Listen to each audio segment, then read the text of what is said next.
This is Joe Castello's WFO Radio Ignition, covering everything that has wheels, an engine, and a driver. The reason I race is to get the chicks. You know what I mean? NASCAR, IndyCar, Formula One, sports cars, and NHRA drag racing. Hey guys, just want to let you know, WFO rocks. WFO Radio is total motorsports. It's just so cool. Fasten your seatbelts, fire up the ignition, and drop the hammer. Yeah, let's do it. Now, here's your host, Joe Castello. WFO. Hey, everybody, Ignition.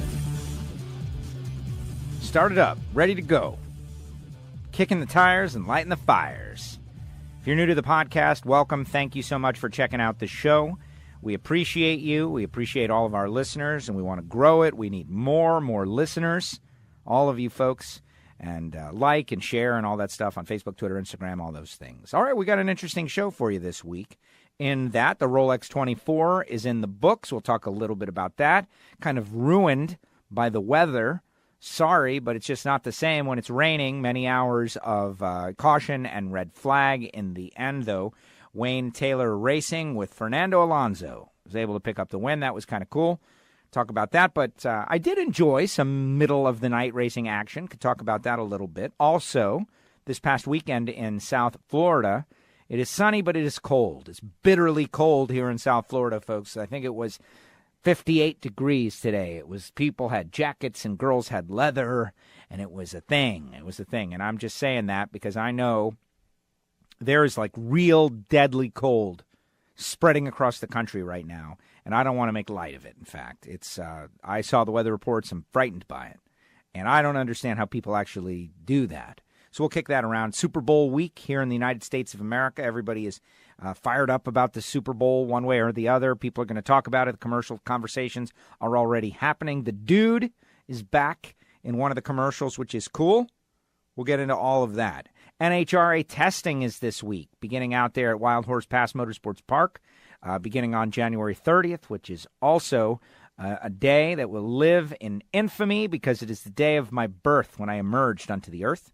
Just 2 days after that will be the birth of the great Giovanni in Miami, who is here with me in the WFO Radio studios. Giovanni Miami, welcome. Well, all right. All right. Woo! Good to be back in the saddle again. Back in the saddle, yes. It's I got to say, the show is easier when you're on the other side of the internet because it's just like it's clicked and over and bye. And then I send it to you, and then you do your thing, and you're at home. But the chemistry is so much better when there's someone else in the studio to chat with. I listened to last week's show. I thought it was interesting and good. And the relationship with the audience is paramount. And we had a fun time. It was kind of interesting. You were on there in the second half of the program. Did you go back and listen? I did hear the program. It was a lot more than just the second half. It's like the final 2/3, actually, is what you were on. You were on. It did like 20 minutes, not even. I don't know. I don't really All even right, remember. whatever. I felt like it was good. But, like this, first of all, we got to go. It's before the 5-minute mark. I got to tell everybody about that they will hear audio from Tony Stewart on this show. That's right. Tony Stewart was in Miami at something called Fast Expo. If you listen to the show on a regular basis, you know that Fast Expo is a thing that happens. It's like a mini PRI in Miami. And it was put on by the people at NPW, and they had Jeff Lutz from Street Outlaws, and they had Tony Stewart from Motorsports World. And it was pretty cool. And so I went over there, and I was able to chat with Tony Stewart for a couple of minutes. We're going to play that just minutes from now. Just stick around just moments from now. We're leading off in a very hot fashion with Tony Stewart. A wide-ranging interview. We talk about... long form. Long form. It's about 4 minutes. But it was an interesting story how the interview happened. And we'll get into that after I play the interview here in a few moments. But NHRA Testing, the big birthday week, the birthday celebration, everybody is talking about the WFO Radio Fantasy League and this driver group game. And apparently, we don't need to do anything. I don't know. I haven't done anything, but everyone is talking about how it switches over and you just put your password back in there or something, request a new password, I don't know, and you're in and the team name is there and all of that stuff. I don't know. But we're going to have to get to the bottom of it. I've requested Chad Robb, who has assisted with it, Mr. Fantasy NASCAR, come on the show and talk about it. If you want to be in the league, you're definitely going to want to listen to this show and other shows. Chad Robb is not coming on right now, but at some point in the near future, maybe next week. And we're back early week. This is a start of the week show once again. And the poker guys are back healthy. Poker Action Line went off as normal, and all that is going. But I am excited because NHRA Nitro this week, we have a world champion in studio. Co-crew chief for the DHL Toyota Camry for Castello Motorsports, Todd Smith, is going to be on for an hour.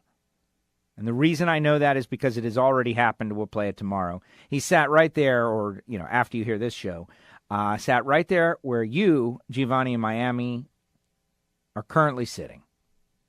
A world champion.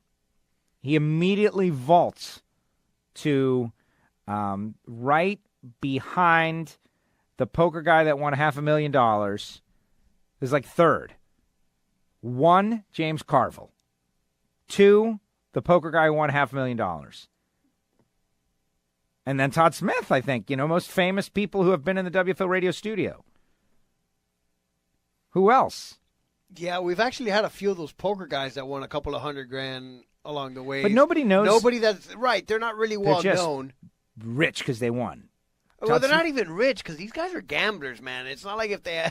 What about Perk? Perk's pretty famous. Yeah, but I don't think local radio. Yeah, quasi. What about Oscar?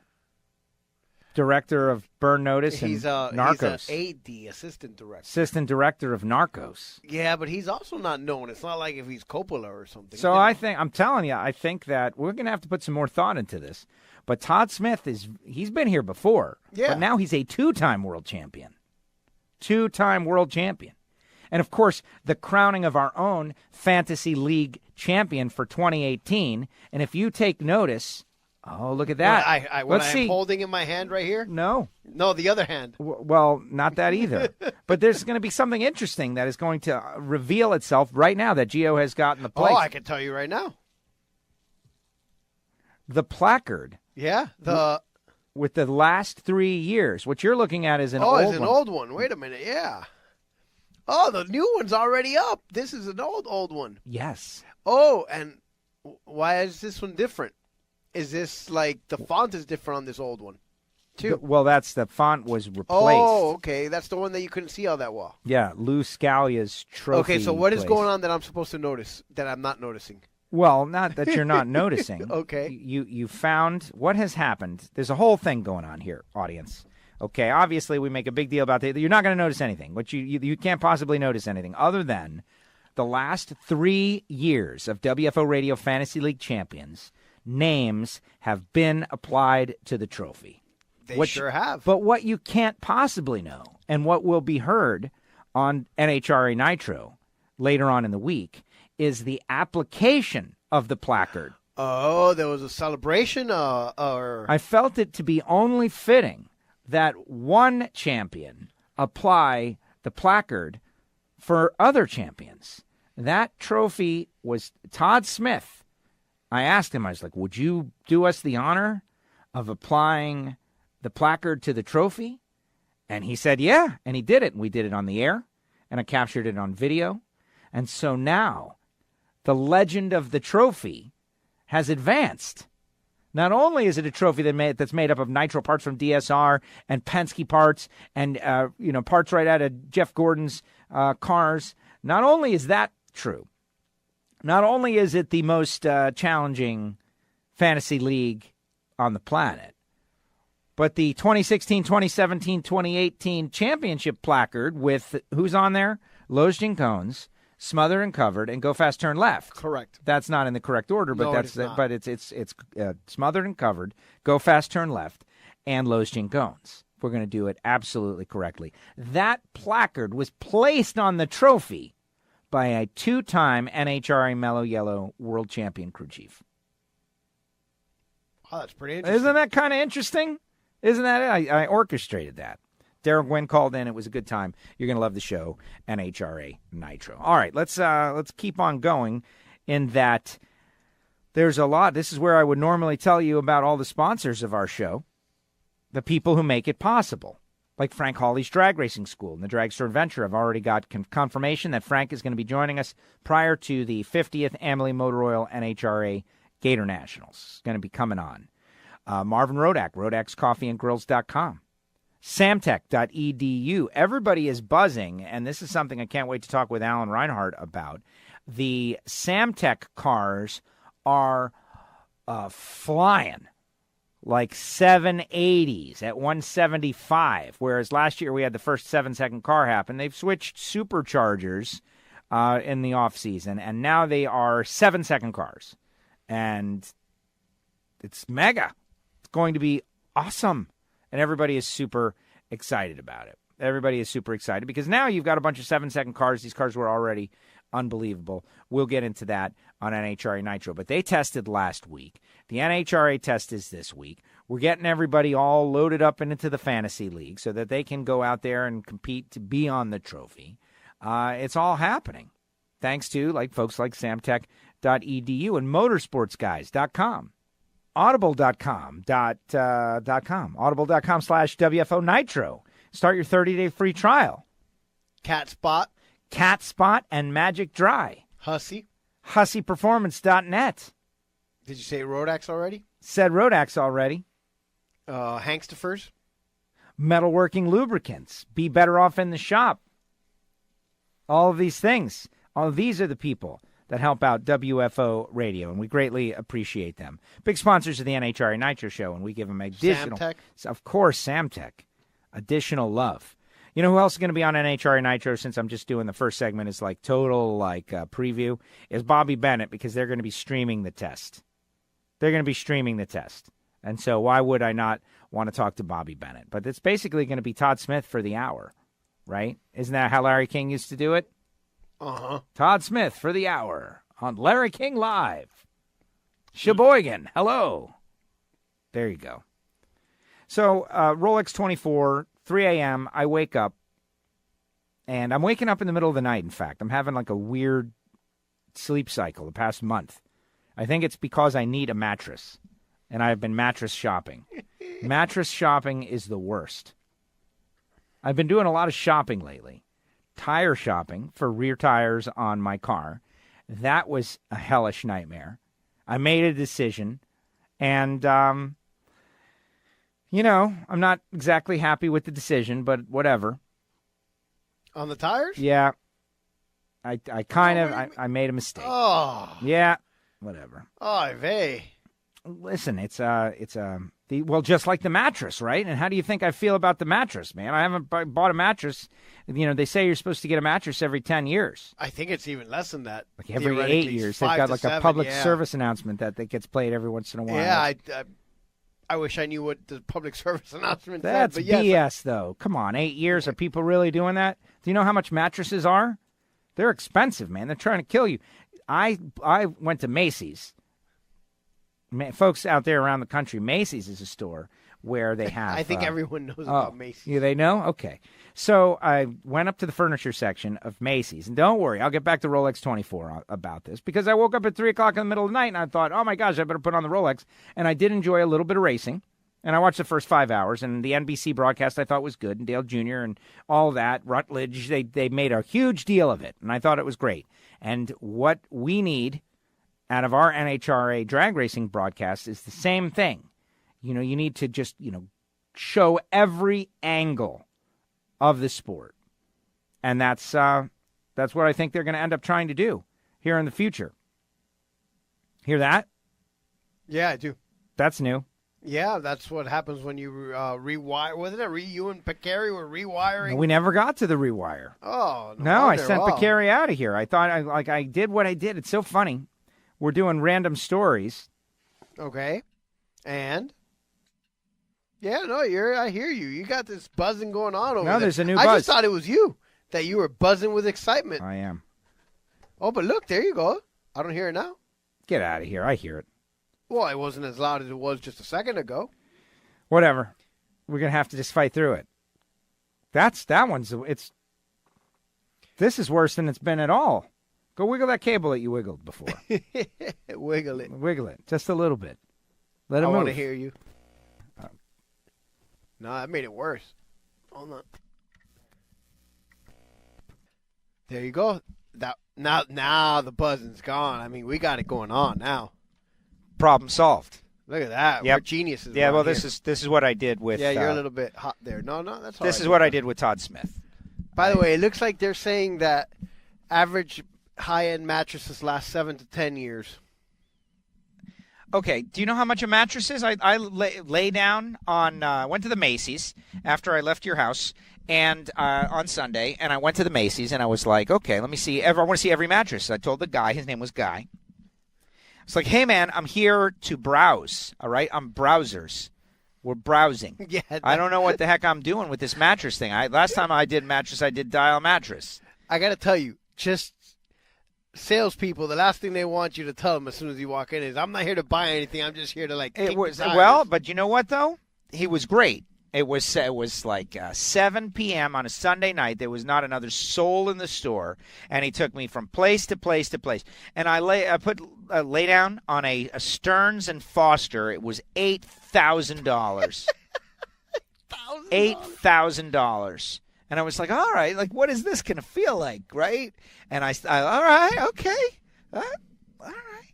And then, I moved all around, and I went to this one, and I went to that one. And the one that I really thought was okay, like I wasn't in love with any of them. Like none of, there was 50 of them there, man. And none of them were like, oh, yeah. I wasn't that into it. I got to experience the new purple mattress, which has got some weird square egg crate thing and was for people with injuries, and they just kind of brought it to the market because people like it. Many different things. Today I went to Mattress Firm. Man, they gave me those are the ones that are all over the place down here. The hard sell. Like there are certain businesses that the hard sell is part of the deal. I did not inform the girl there that I was just kicking the tires. But after I was done, there was like a beauty rest that was like $1,000 that I felt like I liked it better than the $4,000 Malbec, whatever brand, black premium. Bartles and James. The $1,000 beauty rest. I felt great about it. She's like, all right, well, no, I'm not ready to do it. And she's like, oh, no, come sit down. And she like put the extreme hard sell on me. Extreme hard sell. And I fought her off. I was like, nah. And she's like, well, let me put you in the system. I'm like, nah. And I battled. Is that like when you go test drive a car and they want to take your license? That's it. Well, yeah. I'll give her my license as long as you give it back. No, that's the thing. When you give them your license at the car dealership, they never want to give it back to you so that you can't leave. Right. So they take your license. I'm like, nah, it's all right. I hate the hard sell, no matter what it is. Like, Joe, would you like, if you give me the hard sell, I'm going to look in your face and tell you no matter what. Because I know it's the hard sell. And I know exactly what it is and what's coming and what you're doing and what the whole strategy is. And I just can't let you win. Now, it's not even about the product anymore. Do I need it? Yeah, your house is on fire. Yes, it is. Well, we have some water here. Do you want to buy this water? This is the best water. Sign down. Give the water right now. Just decide. I don't know. I'm feeling pressure now. You're pressuring me. So maybe I don't want the water. Maybe I can get the water somewhere else. Maybe a friend of mine already has the water. Maybe I need to learn about this water a little more. Maybe I want to go to the internet. I don't know. I'm not ready. The hard sell doesn't work on me.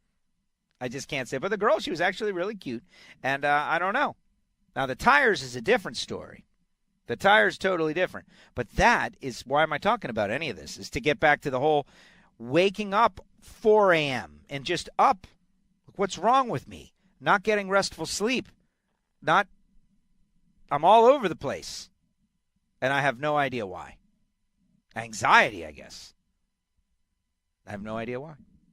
Who knows? What do you think about this with the headsets?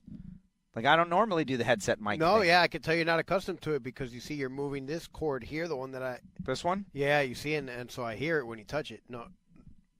There. I don't hear it. All right.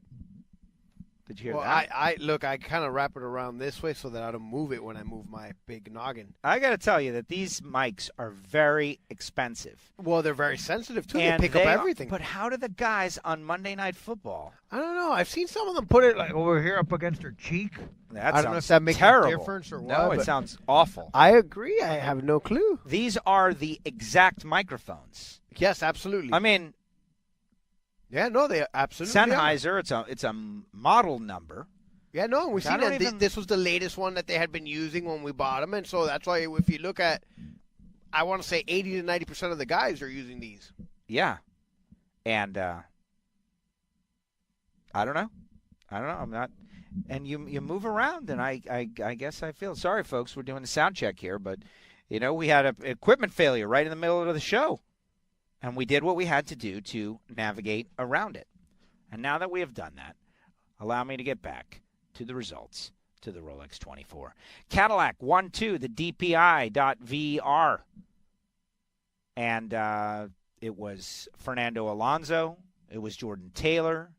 It was Van der Zandt and Kobayashi. Remember Kobayashi? He was on the team too. But the majority of the driving, since the race was kind of cut short, was Alonso and Jordan Taylor. And Alonso actually did the wet stints because he had the most experience. And now Alonso, look, the guy is unbelievable driver. And, when he's for you or he's against you, he's still a great driver. And that's it. And so, Cadillac, a big win. Oreca and LMP, 2. They were 1 and 2 in LMP2. And then in the GT Le Mans category, because there's a couple of GT categories, it was BMW first, second Ferrari, third Ford GT, fourth Porsche. So the Corvettes, not great. Possibly the final run for the C7, because there's a lot of talk about the new mid-engine Corvette. We don't spend a whole lot of time on OE stuff, but I have been watching a lot of YouTube. I don't know what has happened, but the YouTube knows that I'm interested in things, and so just like banner ads, it's sending me YouTubes of everything like Marvel Universe and Star Wars and OE manufacturers. Kind of crazy. Did you get stung by a bee? What just happened to you? Dude, I scratched myself. I guess there was like a piece of skin or nail right on my finger here, and it just scratched the crap out of my mouth. And Yeah, face no, we area. heard it. We heard it. You there was an No, I don't know exclamation. what you're talking about. No, there was not. I think everybody I heard guess. it. Well, we'll have to search for that. Or not. I think it was just like a mumbled under the breath kind of thing. Perhaps. Maybe I think people were just they heard me think it. And then in GT3, the Lamborghini Huracan. 17th overall, first in GT3, followed by an Audi and a Lexus, which is kind of interesting. So let's just take a little stock. What's going on here? Cadillac is dominating sports car racing. Corvette is getting their butts handed to them. And Porsche didn't win anything, which is kind of interesting. But new things are happening. Yes, the next Corvette is going to be mid-engine, the C8. And there's all kinds of rumors as to what the engine's going to be. And you can, if you go on there and find 1 or 2 YouTube videos, I guess YouTube just starts sending you and sending you and sending you. Look at that. Aaron Stanfield just posted, good day of testing at Houston Raceway Park. Track prep was excellent, and he's holding an ET slip that says this. Are you ready? 774, 176.84 miles per hour. Woo! Are you kidding me? Let's see the video.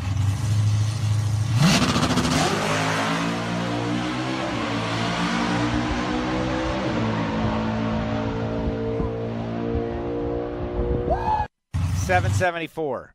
Let the video go a little longer next time, please. Yeah, I like to see the celebration. 774. I'm going to share that immediately to the WFO page. That is just insanity. Full body, 9-inch wide tire, door slammers. Are you kidding me? That's pretty quick there, huh? Yeah. Yeah. That's it's unnatural is what that is. Well, actually, That's unnatural. That's like, it's too fast. It's crazy. 774. They picked up a quarter second with these new superchargers. Get down with your bad self. That's my statement. So here's something interesting is that, people are always talking about drag racing and how the Street Outlaws have done such a great job of marketing themselves in drag racing. And there's all these comparisons about autograph lines. And you'll go to SEMA show or you'll go to PRI, and John Force has always got a big autograph line. But there'll be this giant line. You're like walking down the aisle, like, oh my gosh, who are all these people, right? What are you guys waiting for? And they're like, oh, we're here to see. And they'll name somebody from Street Outlaws. Like, really? You're here? You're all waiting in this line to see so-and-so from Street Outlaws? Really? All right. And then you look across the way, and there'll be a drag racer who is well-known. I'm not going to apply anybody's name in this example. And they're like, alone. Alone. Just sitting there alone. And it's like, what are they doing alone? Like, this is a real champion superstar drag racer over here, and this is a guy on a TV show that just has a TV crew following him around. And the guy with the TV show has got 1,000 people in the line, and the real champion drag racer is sitting there alone. Hey, hi. So I went to Fast Expo on Sunday, and I saw my friends Doug and George, and Daryl Gwynn was there, and everybody was there, and it was great stuff. And Jeff Lutz from Street Outlaws was there. And they're like, are you going to talk to Jeff Lutz? Does he know you? I was like, no, he doesn't know me, and I don't know him. And if I'm going to talk to a guy like that for the very first time, it's not going to be at Fast Expo. Right. No, you need an introduction through someone that knows him already. Absolutely. Or something so that you're on the inside. Absolutely. That's how I work. I'm not going to be like, hey, my name is, and whatever. He's like, what? Who is this guy? Clown. Whatever. Just another guy with a rap. Who cares? And so I not even try to get an interview with Jeff Lutz. But I respect him, and his car, took pictures of his car, and he was very nice to everybody and was friendly with my friends. It just didn't get a big introduction or anything, which, whatever. I'm not asking for anything. You understand what I'm saying? Yes. I'm not asking for anything. I'm just there to enjoy myself. And I just kind of like, my mind is wandering, and I'm thinking like, man, this is cool. I'm going to walk around. All right, later, Doug, later. And I go around a corner, and there's this thing, and it's kind of a wide open space, and I see all the people from the NPW, and I see a table, and there's a guy there sitting all by himself. Like, who's this guy? It's Tony Stewart. It's not just the drag racers that are getting shown up, upstaged by the Street Outlaws guys. It's 3-time NASCAR champions as well. And so I'm like, well, I got a credible opportunity to just go talk to Tony Stewart. And I did. Here's the interview. WFO Radio here at Fast Expo with the man, Tony Stewart. Tony, you're about to embark on another season as an owner this time of year. Thank you for taking the time to come down and hang in Miami. No problem. It's trust me, being in Miami is a lot better than going back to Indiana, which leaving here we go back and it's in the low teens and snowing as we speak. So I would love to find an excuse for the plane to be broke down today. Well, we're happy to have you here. Looking out now, obviously you're signing Tony Stewart motorsport stuff, but in general, Stewart Haas Racing switched to 4 new drivers. Eric Almirola last year. You guys have made moves, and those moves seem to have really worked out well. Yeah, we've got a great group at Stewart Haas Racing. We got another new addition with Daniel Suarez this year, so excited. I mean, obviously Kevin and Clint do a great job, and Eric got his win last year finally and broke through. So I'm looking forward. I think we can do the same thing with Daniel this year and get him a win too, and building these new Mustangs this year should be interesting to see what the Mustang's going to look like on the racetrack. I think they look good in person. All right, Haas Formula One, you're close. I have embraced it as the American Formula One team. I try to convince some of my NASCAR fans, hey man, this is into it. How close do you get? I actually went with Gene to Monaco last year, which was a lot of fun. I mean, that was a bucket list item for me to go to Monaco, and we got to go in the day before they started running and then got to really sit there and look at how they set up. I mean, you're literally setting up in the streets of Monaco, and to see how they set that up, and essentially they build a miniature shop in there to run the weekend. But just looking at all the components, I mean, I spent probably 45 minutes with their gearbox guys that work on the gearboxes on the car, and just looking at all the telemetry and all the wiring that goes on. We don't have any wiring on our transmissions and gearboxes and stuff in the rear, but these things are just so technical. I mean, they're science projects, so it's really fun to go. When I get a chance to spend time with Gene and go to the F1 races, I mean, I'm distant from that. I don't have any association with it, but being able to hang out with Gene and see what he's done, I mean, it's a big commitment to do what he's done. And I remember when Andretti tried it years ago. It's a big deal. So to have an American-based F1 team, I think is awesome. And Gene, when Gene Haas does something, he doesn't just kind of dip his toe in the water. He jumps in head first, and that's what he did with this program for sure. Thank you for coming to Fast Expo. Thanks for taking the time. I always ask you this question, and you always say, after I retired, Top Fuel Dragster. They want you to do it. We want you to do it at the NHRA. Man, I don't know. Daryl and I will have to talk about that. I'm 47 now, and I've got 99 sprint car races so far on my schedule this year. So I don't know. I still, my head still says my heart still says it's a good idea. My brain's probably fighting with me, telling me I don't know if I need to be trying that. But there's the guys a lot older than me that have been doing it. So I don't know. We'll see. I'd still like. I don't know that I'd ever actually race, but I mean, it'd be nice to be able to say that drove something over 300 mile an hour one time. That's it. That's all we want. Hey, thank you very much. All right, man. Thank you. Tony Stewart from Fast Expo in the MIA. I thought it was really cool. Now, in no way do I want to imply anything negative about Tony, that he was there, he's lost popularity or anything like that. What I'm just saying, maybe there was a huge line a minute before I showed up. I felt like the location they had him in was a little different. Plus, Lutz has had his car there, and that's another thing. But it was just, I'm kind of defending all the drag racing stars against a television celebrity. And that's the thing, is that Street Outlaws is a TV show. And I don't think any athlete is going to be able to stand up against a TV star like Tom Brady.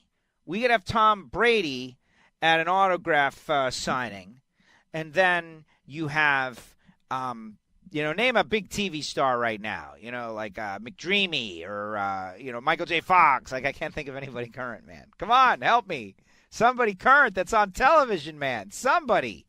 Name somebody with a show, Gio. I don't somebody. watch TV. Come on, one actor that's on one show on one channel. Eddie Murphy. Somebody. Eddie Murphy, come on. Dave Somebody Chappelle. current, please. Man. But you get my point. And Tom Brady will be dwarfed by the popularity of the person who's a television Kevin star. Hart.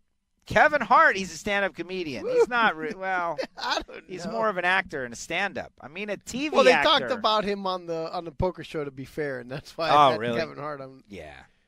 I was thinking about Kevin Hart today, too. But anyway. Apparently he's boxing against a poker guy. Oh, really? Yeah. I'll take Kevin Hart. Guy's ripped. He's jacked. He's really short and little, though, man. Doesn't matter, man. Well, Yeah, how I big guess. is this guy he's fighting? I have no idea. I'll take Kevin Hart. That's my opinion. Got stamina. You need to have stamina if you're going to box. But Tony was cool, and that was an interview that was done with just like 1 second preparation. And we got to talk about Haas Formula One. And what was funny is, since the timing for it was perfect, after it was over, he goes, wow, man. He goes, that was perfect timing for the interview. I was like, yeah. And we chatted for another second or two. I'm trying to get this guy to drive a Top Fuel dragster. Consistently. Been trying to get him to drive a Top Fuel dragster now. I think at Indy one time that we saw him at there the with U.S. Tony, Nationals. with Tony. I think it would be With the other, sorry, with Tony. With the, Tony Schumacher. With the other TS. Absolutely. I would love to see it. I think it would be great. I feel like Tony Stewart has slimmed down a little bit. He looked very manageable, like a decent weight. You are now much bigger than Tony Stewart, if we're just comparing, like size, girth. You're a much mass heavier person than Tony. Thanks. Bigger belly, Wow. He's not skinny by any means, but I'm just like Oh, wow. I mean, I'm no, not just make mocking me you. feel. I don't think you're mocking me at all. Just make me feel good. It's more of a just like a scale thing. Literally. Yes, literally And figuratively. Yeah, it was good stuff. So I'm scouring the Facebook page, and our Facebook group is kind of interesting. There's lots of posts on there. So what is it, like 1/18 scale or 1/24? 1/24 1/32? Jeff Rice is always posting winners. Yeah, no, Jeff posts some But really Sean good stuff. Anderson from Traverse City, Michigan, has posted a video for us, like a message from Sean Anderson from Traverse City, Michigan. And this is great in that he is communicating Well, he directly. must be in the snow or He's something, communicating directly with the WFO universe. Okay. And so I'm going to pause. It's only a couple seconds, so I wish it was longer. Bill, I'm ready to get out of the Arctic here. Let's see it again. Forget Pomona. Is anybody else ready for Gainesville? I'm ready to get out of the Arctic here. There it is, and that's Forget the message. Pomona. Okay, but Sean, you got to go longer than that, bud. Like, that was great. I would have played that for 30 seconds. Don't go 2 minutes, but 30 seconds, that's 4 seconds. What is going on with the weather? Did you see, like, negative, with wind chill, negative many digits, double Arctic digits, blast. like 30, Arctic blast. The polar vortex is back. I don't understand how anybody does it. You don't have to convince me, man. This is why I live down here. Or why anyone does it. Well, I'm sure they have reasons, but you don't have to, though. And I'm not belittling anybody because, like, JJ, our great friend from Nebraska, is posted a video of, like, ice drag racing, and the cars are all cool. They got, like, spiked tires. And so, people will find ways to have fun and make the best of it. And it does look awesome. But minus 30, something like that, that's danger. That's danger. That's what happened on, like Wrath of Khan. day after tomorrow is what you're The day remember the day after tomorrow? People got frozen immediately in 1 second. Did you see the falls at Niagara? Yeah, I saw that. More commonly known as Niagara Falls. I've been there. On the American side or the Canadian Both. side? Wow. Both, yeah. Oh, my gosh. Actually crossed the border. That's pretty cool. Yep. But they froze. Do they always freeze? I don't know if they always freeze, but I think it's pretty crazy that the Niagara Falls froze and the ice is halfway down. How does that happen? But Nature. But what do I know about any of this stuff? I don't know anything. Any cold well, weather I know stuff. that water freezes below 32 degrees, and so The last time I was in Johnson City, there was ice on my windshield, and they did not leave me a scraper, and so I didn't know what to do. I was stuck. They're like, you got to take a credit card out of your wallet or your room key, and that's your scraper. It's like, oh, there you go. That's something. So NASCAR has announced a policy. You may recall a week ago we talked about the new gambling thing. Well, Jim Utter is reporting on motorsport.com that NASCAR has unveiled a policy. Hear what I said, NASCAR? I can't even say it that way again. Has unveiled a new policy on Monday that prohibits all members from participating in legal or illegal gambling activities as related to its events. The policy, which covers all personnel who hold a NASCAR license, says members shall not engage nor attempt to engage in any legal or illegal gambling activity in which NASCAR is involved, including, but not limited to, its Monster Energy NASCAR Cup, Xfinity, and Gander Outdoor Truck Series. The policy also prohibits the same conduct that, in the judgment of NASCAR, could represent the potential for conflict of interest, unsportsmanlike conduct, or other actions detrimental to car, auto, racing, or NASCAR. There it is. I felt like that's like the Pete Rose side of things. You know, you can't have your participants also gambling on what they're participating in. Yes or no? Gambler man.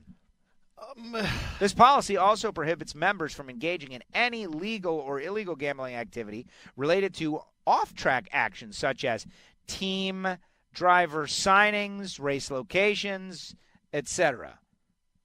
Well, that one especially because that's, overseas, Sky, They gamble on everything, right? And so, which driver will sign at which team? That's total insider information. There are people on the inside that absolutely know. So that, they're setting the table for, and you can see it with Formula One. I think it's Sky. Maybe it's another one. But there are sports books over there that allow you to gamble on everything. What color pants will so-and-so be wearing the first time we see them in 2019? And if you work for the team and you know what color pants they're going to be, you could go and place a bet.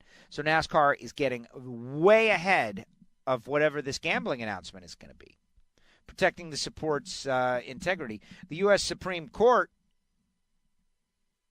in October, NASCAR President Steve Phelps said the sanctioning body would likely be implementing gambling guidelines in the 2019 rulebooks. The same month, Dover International Speedway opened its on-site betting kiosk and became the first track to allow sports gambling on its property. On the property. The U.S. Supreme Court last year struck down the Professional Amateur Sports Protection Act, a 1992 federal law that barred state-authorized sports gambling, opened the door for states beyond Nevada to legalize sports betting. We've been covering that story very well here on WFO. NASCAR members are also required to report potential violations of the policy at the first available opportunity, whether they are directly involved with the matter or should have been reasonably aware of the matter. I believe that is called the rat clause. If you know of someone who is doing this, you must rat. He's a rat. Whole family are all rats. That was on Spider. Poor kid. NASCAR also issued the following statement after updating its rulebook. As legalized sports gambling expands across the country, the NASCAR industry will adapt accordingly while continuing to protect our greatest asset, the integrity of NASCAR competition. We've partnered with a global leader, Sports Radar Integrity Services, to develop a comprehensive sports gambling policy in the NASCAR rulebook that protects the integrity of NASCAR competition and provides the industry with tools on how to comply. You will comply. In regards to fantasy games, NASCAR policy states that NASCAR members are permitted to engage in fantasy games related to any event in which NASCAR is involved, but shall not accept prizes with a value in excess of $250 in such games, says Jim Utter, motorsport.com. First of all, the idea that we're even having this conversation at all, period, is very cool, very interesting. I consider myself a pioneer in NASCAR gambling, whatever. Yeah. Picks, gambling. The Picks show goes back to 2004. And I give Tommy Noodles the credit for bringing Bob Smith on. And Bob Smith, was a guest for many, many years. We're going to try to get Bob Smith back in some capacity again this year. But I got to tell you, it was, we had a lot of Robo Bob last year.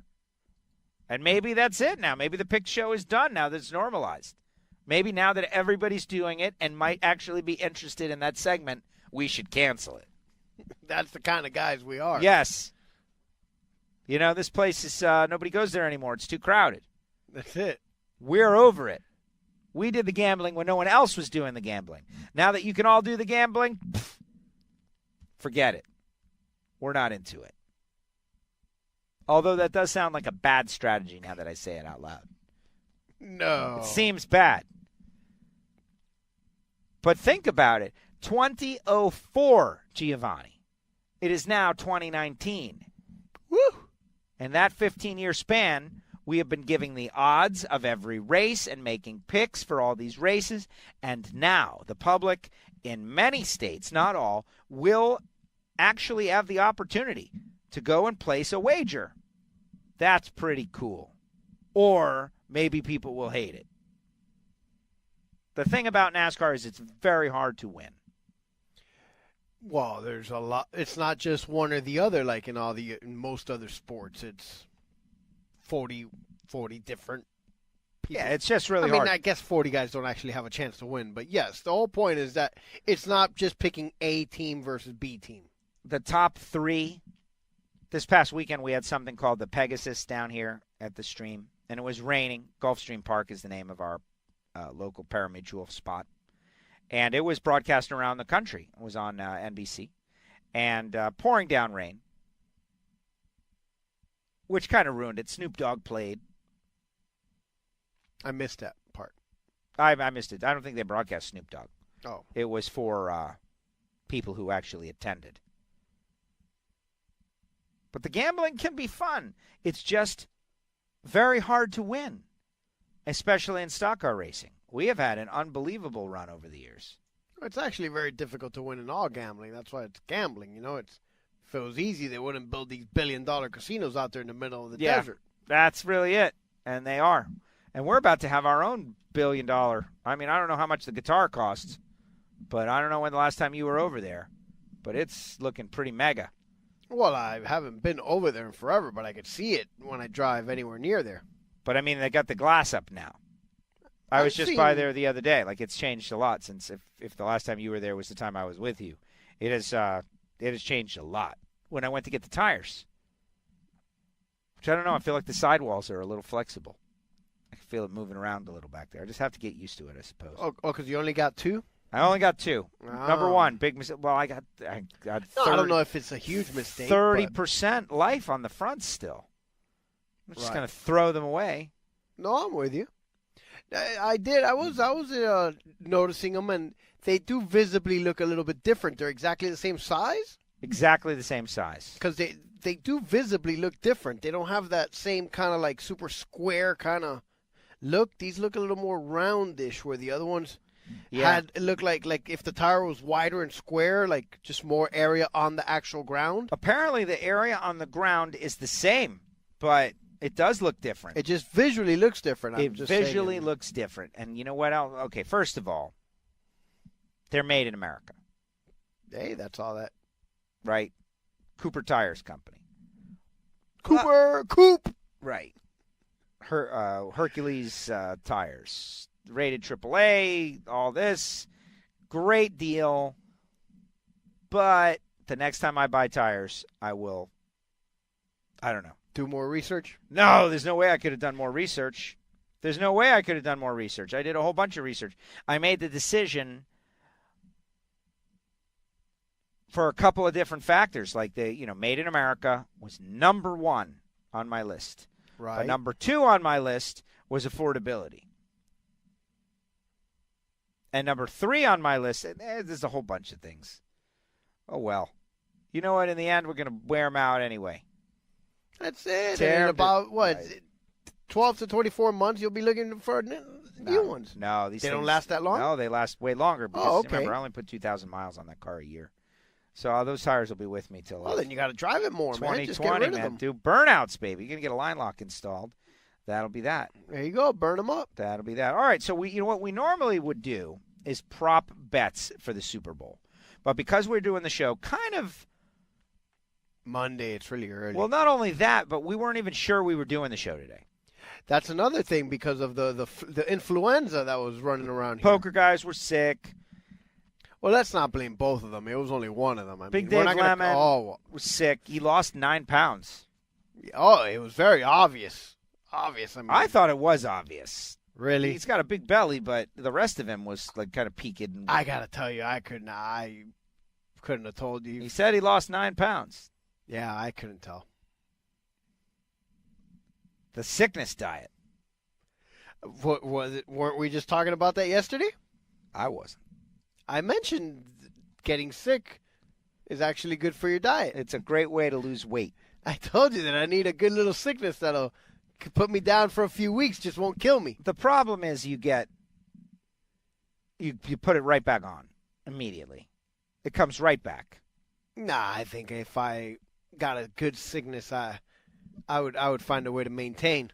Really? Yeah. So you want to become sick? Well, because we could probably arrange this. I can come up with some ways for you to get sick. At least not sick to the point that I would have to be hospitalized, where I'm going to lose a good 20 pounds in about 2 weeks. Hospitalized?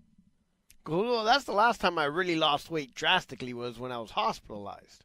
When were you hospitalized?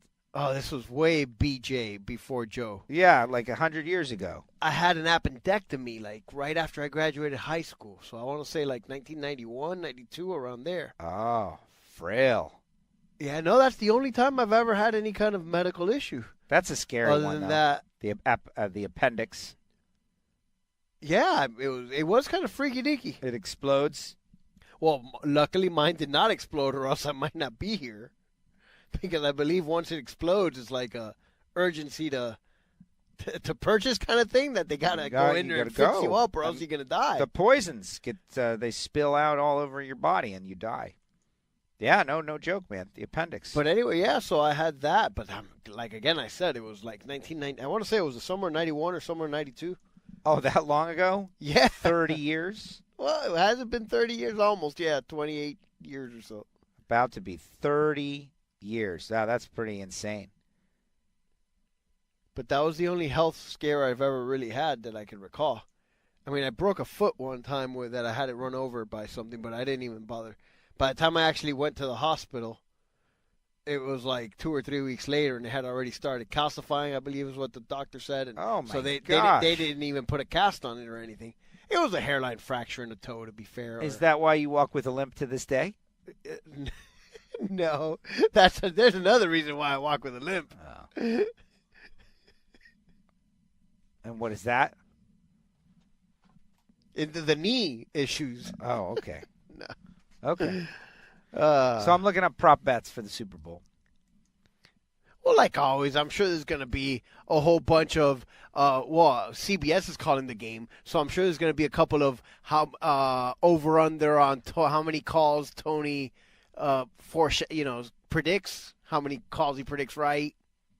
Oh, we got Romo for the it's Super Bowl? CBS. The game's on CBS, so we got lucky because I believe we were just touting Romo's greatness in the booth just the other day. And while I've never actually turned on a game or any kind of event to hear the person announcing it, when I found out CBS had the game, I was like, hey, awesome, we get to hear Romo. I'm looking forward to it. It's just it's a holiday in America. Yeah, so when are we going to get the Monday after off? Well, no, this is a good subject, is that we were talking the other day. It really, there are times when traditions should be abandoned. This is one of them. The Super Bowl should be moved to Saturday. Oh, so I had a pretty good idea. Yeah, well, I don't know if you're the first person to say that, but this definitely was a conversation that was had. And it just makes sense, man. Like, in the end, it just makes sense. Right, because as presently scheduled, there's no way we're going to be able to get that Monday off when it's 2 weeks before President's Day and 2 weeks after Martin Luther King Day. Number one. Number two. Now, unless we could get the NFL to fidget with the schedule. Now, I've thought about this seriously a lot. So Saturday is one option. Break it down. There's a couple of other options. We could, well, let's the symptom or whatever we want to avoid is that if you are going to have a big Super Bowl party, go to a big Super Bowl party and enjoy the full game like you're supposed to, is intended, and the extended halftime show and the afterwards, like the game is over, you want to watch them hoist the trophy and all that, and then you say pomp and circumstance. And the pomp and circumstance, and then you say goodbye to the people that you're at the party with, or you're not getting done until midnight. At least 11:30, yes. Little children can't enjoy it. And by the time you get home, yes, definitely after 11 p.m. by the time you leave and get home. And everybody, in theory, has to go to work the next day. And so what then happens? A lot of them don't, or call in sick, and the ones that do are ineffective at work. How much productivity is lost on the Monday after the Super Bowl? If we're really trying to maximize our productivity in life, this has got to change. It's just totally inefficient. You can't have this big celebratory night on Sunday night when everybody's got to go to work the next day. That is just a big mistake. It's causing businesses to lose money. It's causing people to be ineffective. It's causing all of these things. So what do? We got to solve the problem. Do we either A, move it to Saturday, or B, come up with a holiday on Monday? Or maybe C, that I haven't yet thought of, but something must be done. The tradition of just having it always on Sunday is not and especially since the game starts at 6:30 on the East Coast. Right. Which is great. Great on the West Coast. Yeah, all you football and California sporting events are all great because they start early and end early. Everything is great out there. It sure is. But if we can't just, obviously the simplest thing is putting the game on Saturday. And I'm sure there are some reasons why they don't want to do that, but the Super Bowl is a special event all on its own. So historically, you say, yeah, Saturday's not such a great night for TV because people are going out and dates and partying and clubbing or whatever it is. And that may be a fact.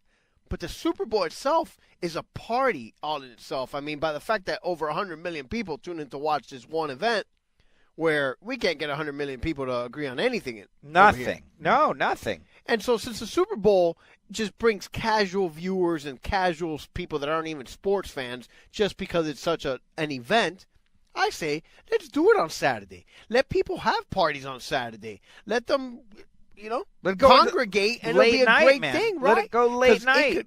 Recover all day on Sunday. Just recover and recover. Right, and then everybody can get back to normal on Monday.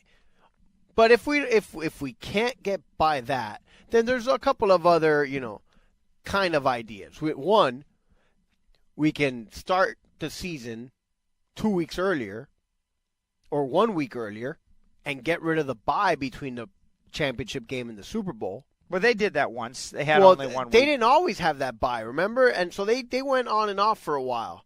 And I'm not exactly sure why we have to wait 2 weeks for the Super Bowl. Is it just for the build-up? Yeah, they did it 1 week later, and there wasn't enough build-up. Right. I remember. It wasn't that long ago we had only 1 week between. Well, it's been more than once. They've tried it. But it was pretty recently they did 1 week between the Super Bowl and the championship games. And it just felt weird. It didn't work because there wasn't enough hype. Like you need a week to digest the championship games, and then you need a week to hype the Super Bowl. There's two different stories. Right. The championship games have concluded. What happened in the games? Who got screwed? How what's going to happen to the ref? Are they going to get him? That kind of thing. All right, they've exhausted that storyline. What's the next story?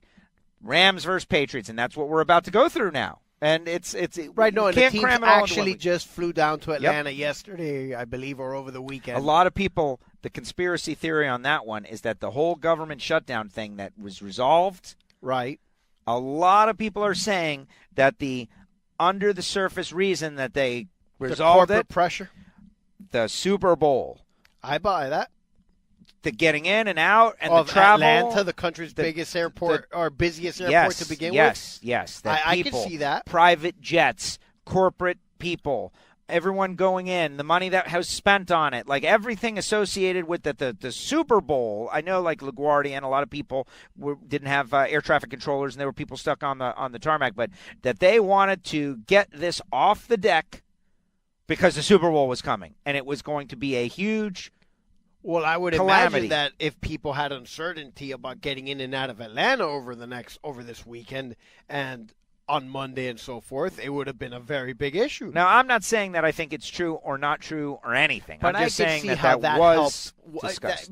I'm sure, like everything, there's lots of moving parts to how things really get solved, and I'm sure that was one of the issues.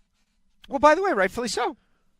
Rightfully so. Yeah, you got because, by the way, the economic impact of all of that, of people moving in around the country for this game and hotel rooms and the corporate money, because the Super Bowl is really not a regular, Joe fan kind of event. No. It's a corporate thing. It is one of the biggest single day anything that happens in the United States of America. Yep. Which means it's one of the biggest single day happenings on the planet Earth. Next year, the Super Bowl is going to be here in Miami. It sure is. 2020. South Florida. What? Because it's technically not played in Miami, like within the city limits. No. It's played in Miami Gardens or Miami whatever Gardens. they call that now. No, Miami Gardens. Right? Is that what it's called now? Miami Gardens? It's right down the street from my house, man. It's literally right down the street. Literally right down the street. Giovanni, Miami passes 3 miles? the Rock. Maybe not even. No, I would say more than 3 miles, but definitely not 10 miles. Oh, no, way under 10 miles. Way, way under. I'd say it's at most 5. It can't be. Look it up. And on the same street. That's what I'm saying. It's literally right up this street. You know what was funny is flying into Fort Lauderdale, there are certain routes, and we've got a lot of tall buildings on the coast, but that's pretty much it, right? But we do have some landmark stuff, like this big guitar they're building, the Hard Rock Casino. It's going to be the world's largest guitar. It's going to be mammoth, and they're building it. But so you see the guitar, and then just right over there you see the Hard Rock Stadium, where the Super Bowl will be, where the Dolphins play, and the University of Miami Hurricane. And that's pretty much it. Then you got, by the beach, you have all these tall condos. According to the Google Maps, it is exactly 5.8 miles from your door to the stadium. Straight down there. Straight. We turn it's off an of $11. your block. It's an $11 Uber. Is that what it is? Yeah. There you go. I've done that for the Canes games, which is great. You just Uber over there, and then you ride back with Paulie the white guy, unless his friend doesn't want to bring you home because it's out of the way, and then you go to the Hard Rock and then Uber back. Oh, interesting. Yeah. Just drop me at the Hard Rock, man. Just drop me at the Hard Rock. Oh, that's funny. Yeah, you don't want to go 2 minutes out of your way. Paulie's friend is suspect is what you're telling me. Yeah, I'm not judging people. They all have their own. Well, if the guy wouldn't give you a ride down the street and made you go to the Hard Rock, which is further than your house is. Well, he wanted to go straight as the crow flies to his house. Yeah, it would have been about a 6-minute detour. He could have literally driven right up this way and then gone that. Absolutely. Instead of as the crow flies, he could have made an L to get there. There's a lot of strange people out there in the world, man. Yeah, and I don't fight them. It's like. But by the way, I can tell that you've been. I go, really? And he's like, yeah, man. I could drop you somewhere along the way. I was like, that's fine. You could go and buy the Hard Rock. Is that on the way? He goes, yeah, that's on the way. I was like, that's fine. Bring me to the Hard Rock. That's hilarious. Yeah, it was a little odd, but whatever. Like, what a great story that I have now. It's all about the journey. That's one thing. Todd Smith was in here, and we had a great conversation about. It really is the journey. Like even the bad stuff, it turns out, except for horrible stuff. But like the silly, annoying stuff, it turns out to be good for the story. Well, yeah, whatever, man. Just as long as, I don't end up dead because of it, then I would imagine you'll feel guilty. Maybe. Yeah, no, it's the journey, not the destination. It really is. It's the journey. Sure is. But by the way, I could tell that you've been mattress shopping because I got the Mattress Firm spots showing up here on the side of the couple of different sites I go to. No, it's crazy. It's really horrible. Which that drives me nuts because I don't understand. It's like, okay, if I went to Mattress Firm, why don't you show me their competitors? I already know about them. I clearly know about them if I went to their site. This happens to me all the time at home with the Target. I guess my wife goes to the Target online website, and so it's constantly hitting me with like whatever website it is you visit. And I just don't understand. It's like, clearly I know about that website. You should tell me about other sites like it. And that's the only thing I don't understand about the marketing bombing you. Yeah, it's interesting. I did it with the tires, and then I started getting the tires, and now you tell me that the mattresses are happening. Mattress Firm right now is just popping up. Well, how the hell did it? Yeah, because I just searched Well, for I'm it. on your internet right now, so, even though I'm not on your computer, right? I just searched for it a couple hours ago. Dude, it's no joke. The Mattress Firm. Moduline cabinets. I was looking for a set of cabinets for the race car trailer. And now, man, you can't get away. Not only that, look at this email. Moduline. You want cabinets?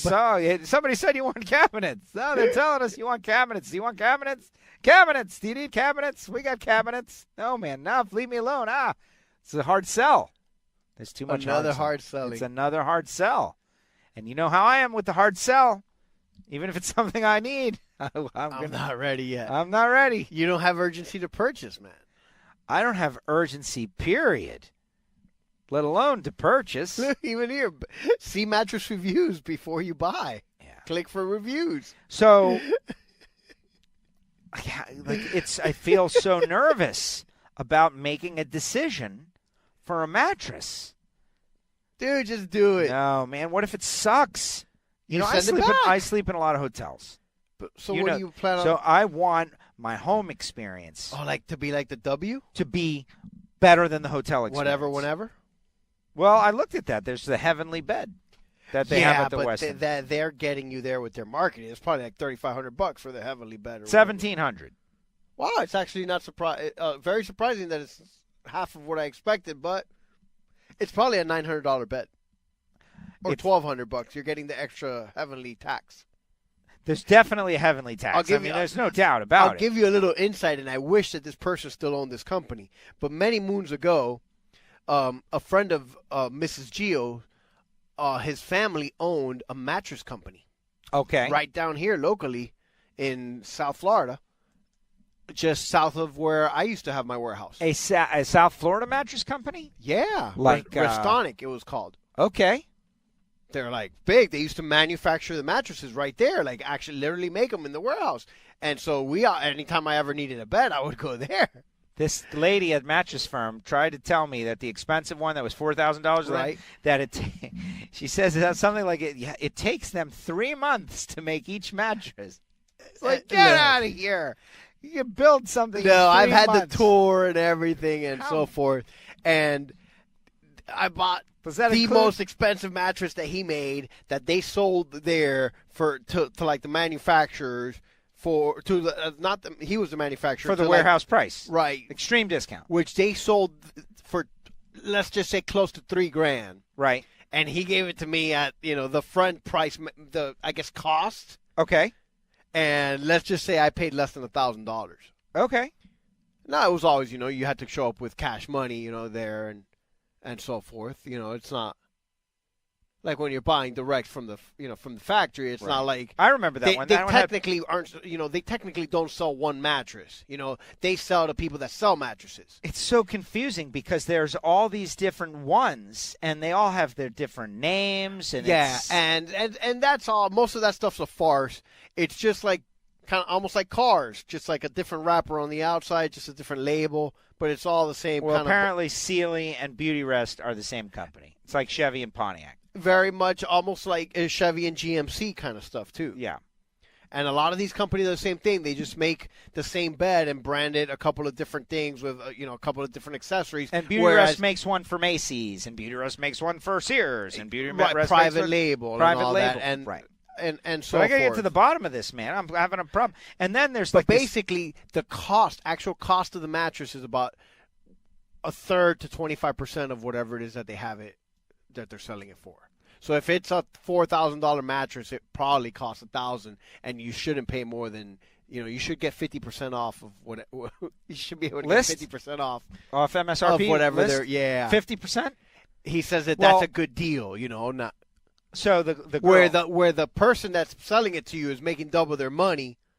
The hard sell girl, like here's how it started. It was like the one that I liked was actually $1,200, which is okay. I'm all right, but I don't want to pay $1,200. If you're telling me $1,200, I want to pay less than that. I want to pay much less. I always want to pay less.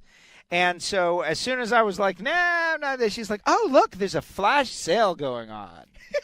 I just went to the web, flash sale. Now, if you go to Mattress Firm, it says flash sale. Right. But she's, and so. My sales manager just buzzed me that I could give you the super duper discount of not let you get out of here. Right. $9.99. And I was like, oh, that's great. Wow, just like that, 20% off, you see? And I got to say, because I kind of liked it. And if you would have told her I'll pay $8.99, you would have gone out of there with that mattress. You think so? Absolutely, for sure. Really? The furniture, mattresses, and stuff like that is something with the girl at Mattress you could very much negotiate. It's not like going to your local grocery store. I give you $400 cash money right now. Well, first of all, take this thing out back. I don't know about the whole situation, but it's like there's certain things that you're able to negotiate prices. You don't go to the supermarket and the prime steak that's $19.99 a pound. You say, oh no, I want it for $15.99. Well, no, I hear lately though there was a lot of news coverage about that. There were people talking about that. You can actually now barter at the grocery store. I mean, I've worked in grocery stores, and I know, generally speaking, well, during the shutdown, they were talking about how people were going. That's not. They were saying go to the grocery store and try and barter with them. Yeah, right, sure. First of all, grocery stores don't make the giant checkout profit margin, and they have a lot of. It's a volume industry. Number one, yes, and they have a lot of items which they call loss leaders, which they make either zero or actually lose money on, but it's just to get you in the door. Okay. Like sometimes the Coke products, when you see that 2-liter bottle for 79 cents, they're not making anything on that. But you go in there, you buy Coke, and you spend another $100 on everything else that they're making 10 and 15 or 20% on, and that's how they get you. Right. You know, the whole principle of the supermarket. Why are the eggs and the milk way in the furthest corner instead of right in the front so you could just grab your eggs and milk and run out the door? Because they want you passing everything along the way. Everything along the way. Right, Which but no, is there's not. genius. Capitalism. Supermarkets are not a high love profit industry. And so, therefore, I mean, the whole negotiating at the supermarket, to me, it's ridiculous because on a lot of items, I know that the profit margin is pennies. It really is.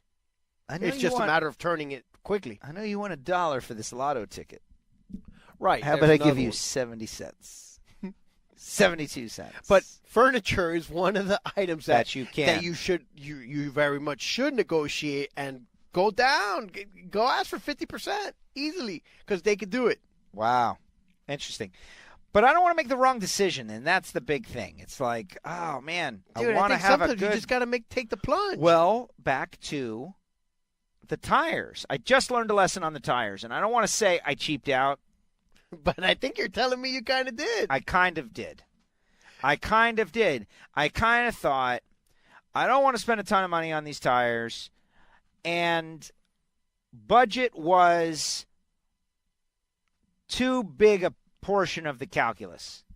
That's all. Like, these tires aren't bad. They're good. They're going to get me down the road. They're going to handle fine.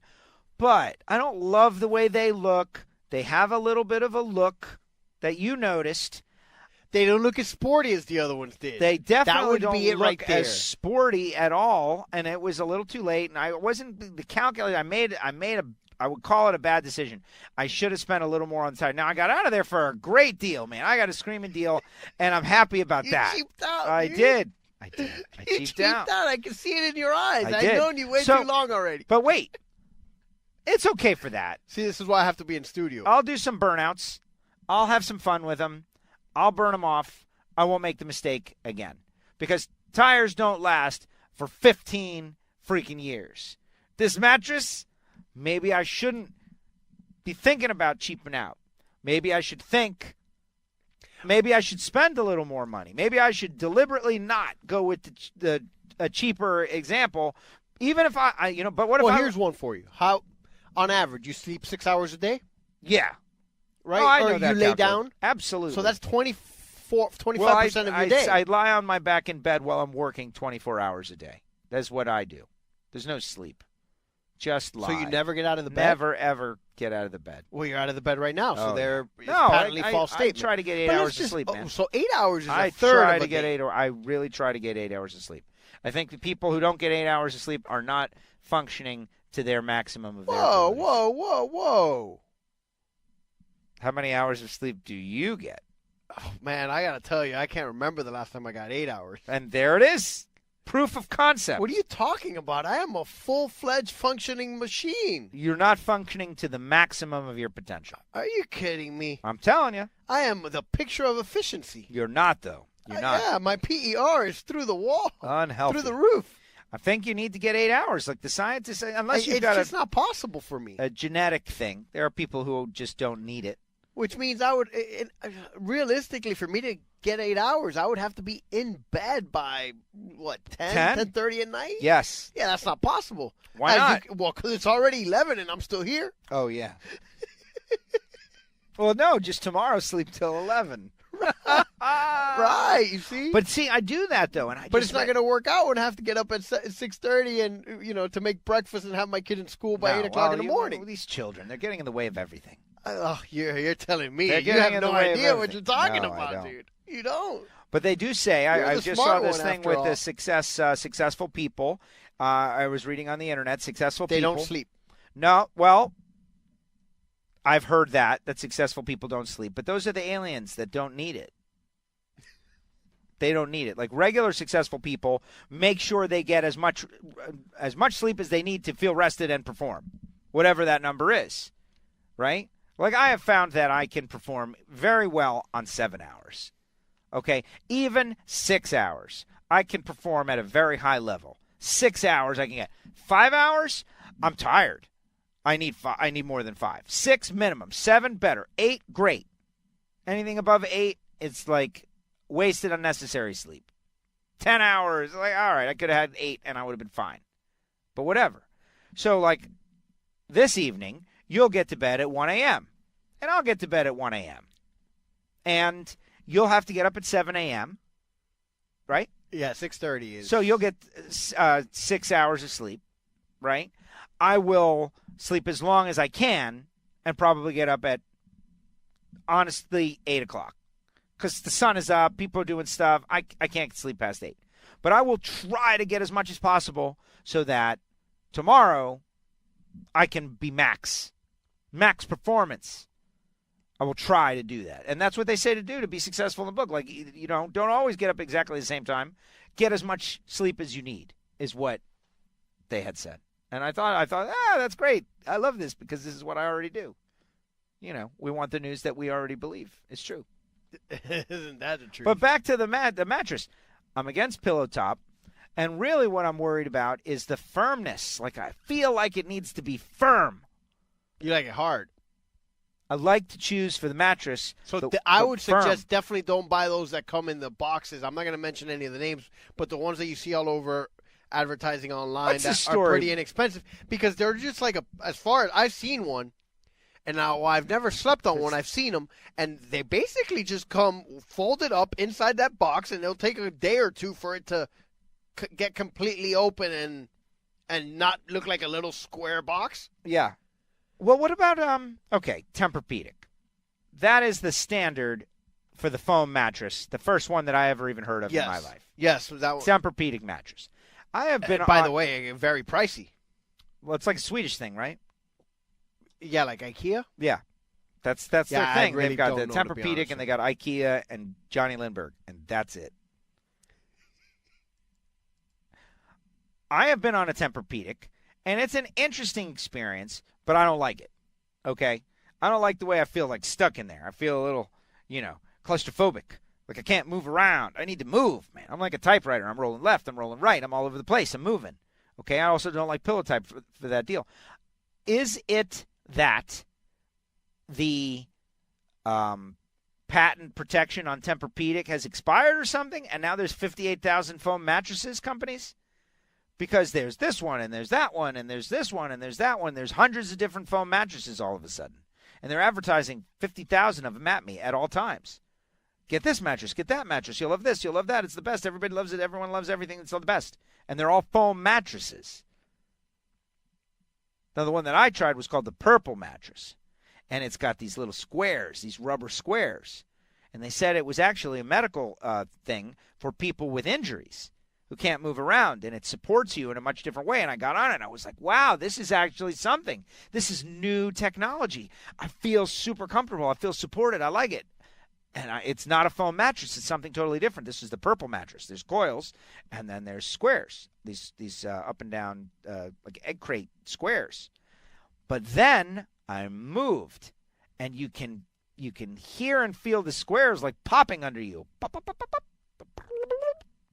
Kind of thing. It was like, I can't have that. And it was immediately it just like that. You feel them like popping under you, as the air escapes. It was very weird. Interesting. Very weird. Tempur-Pedic, Dude, there's a whole bunch of them. You said I've seen now like Casper. Lisa. There's another one. No, that's why I'm telling you. What is it? It's all I bought a mattress maybe in the last 2 or 3 years. Yeah.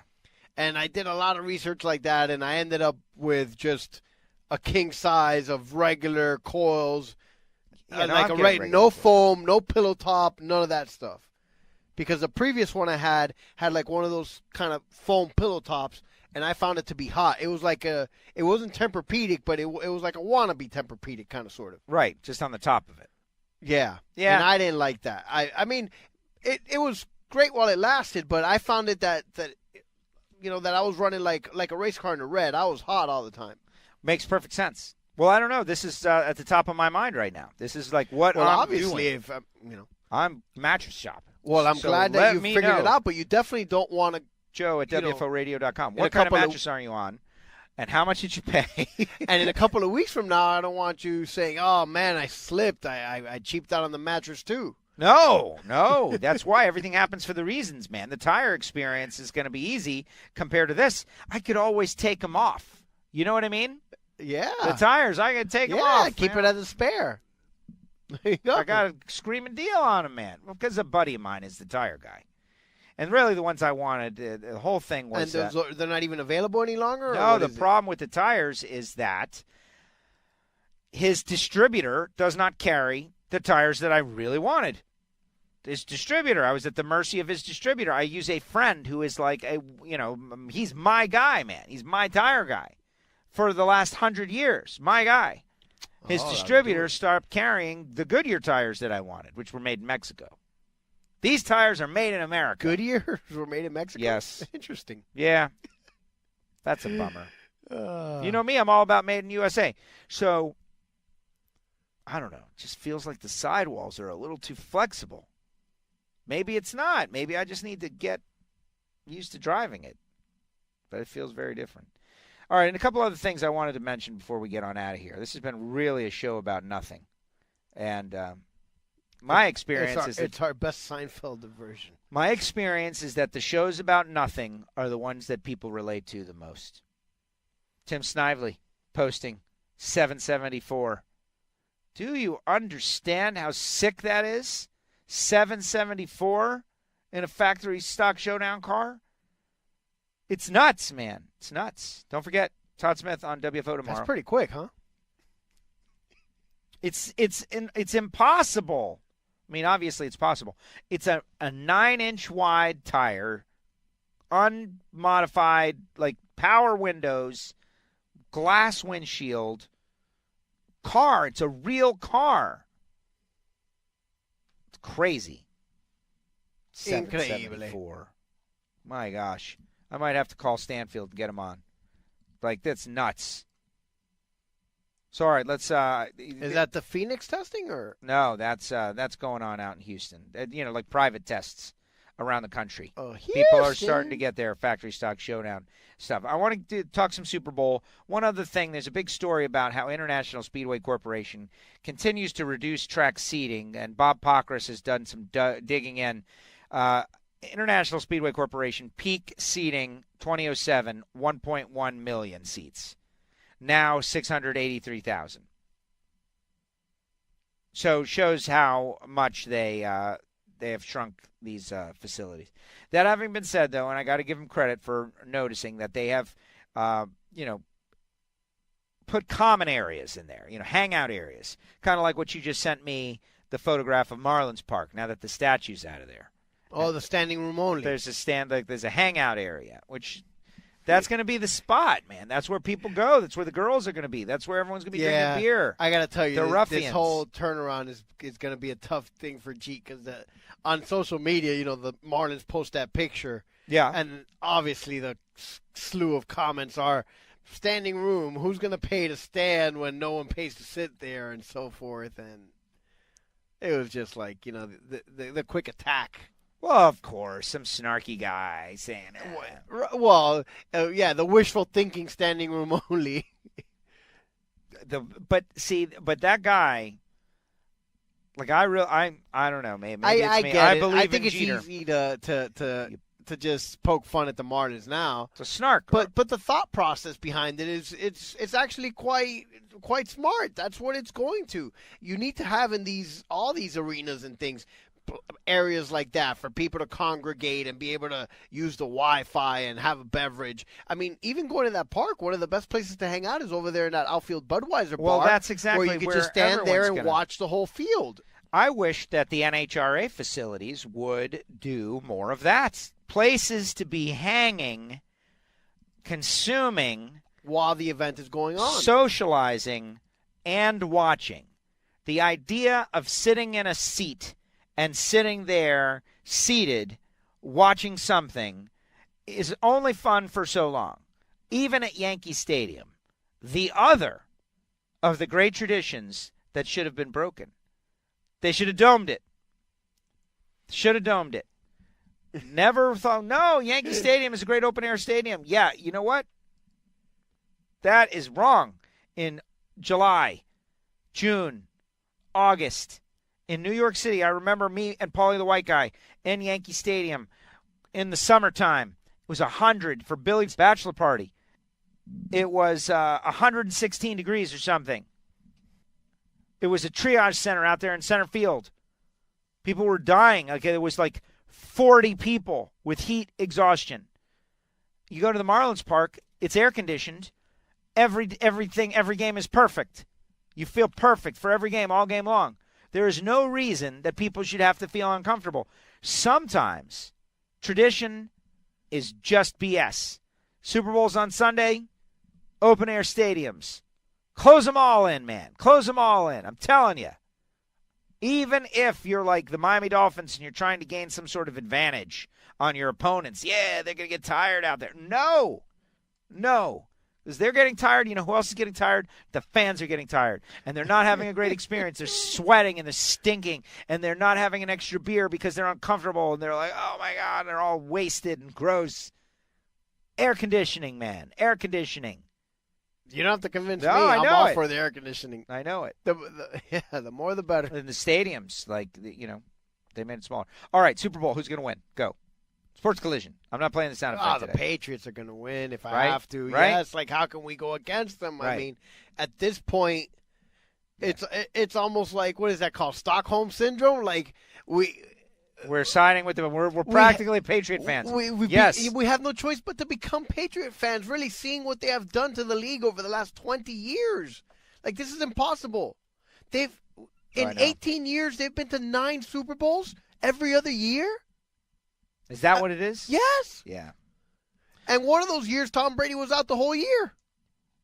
He got hurt in the first game of the season. Now, you mentioned Stockholm Syndrome. That's a great analogy.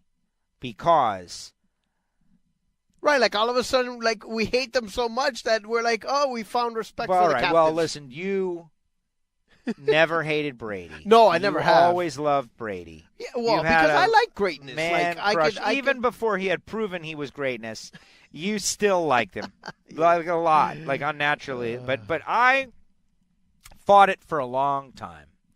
But now, what's the sense to fight against? This is to be detached from reality. It really is. That's it.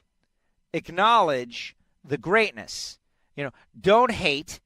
Acknowledge the greatness. This guy's the greatest of all time, playing for the greatest coach of all time, in the greatest system of all time, for maybe the greatest owner of all time. What can you do? It is what it is. The way that the system went with the Patriots. And so what? I'm going to root against them? Why? Because they win all the time. Well, I can't do that. You know why? Because I'm a New York Yankee fan. And I think it's dumb that people just do that. No, acknowledge the greatness, man. It is what it is. And these guys are the greatest. So what? I'm going to root for the Rams to beat the Patriots? I'm really just going to watch the game, and whatever happens, happens. I don't care. I'm going to wait for the Dude commercial. The Dude is back in a commercial, Stella Artois. I've already seen it. Oh, all right. Yeah. I saw a commercial for that didn't make the cut. Where was it? On Twitter somewhere. They kept showing it. It was about food addiction or something to that extent. Oh, really? Yeah, and so it had like the double entendre with food addiction. Oh. Like if you were online addicted to porn, it was kind of like that. Okay. And so it was rejected.